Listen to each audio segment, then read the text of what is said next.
जिस बाप ने अपनी बेटी की शादी के लिए सब कुछ बेच दिया, उसी बेटी ने विदाई में ऐसा सच कहा कि पूरा गांव रो पड़ा। गांव के एक छोटे से कच्चे घर में रहता था रामू। उसकी दुनिया सिर्फ उसकी बेटी गुड़िया थी। रामू गरीब जरूर था, लेकिन उसने कभी अपनी बेटी को गरीबी का एहसास नहीं होने दिया।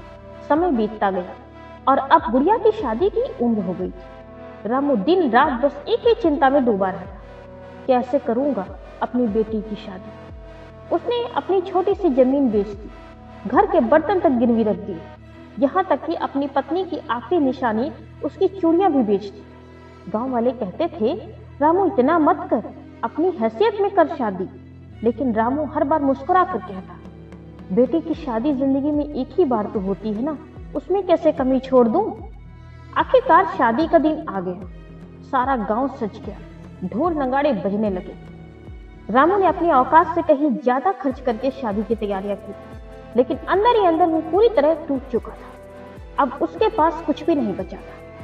विदाई का समय आया। गुड़िया अपने पिता से लिपट कर जोर जोर से रोने लगी।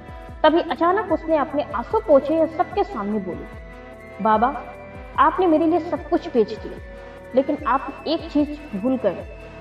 रामू घबरा गया। क्या भूल गया बेटा? गुड़िया ने रोते हुए कहा, आपने खुद को ही बेच दिया, अब आप किसके लिए जिएंगे?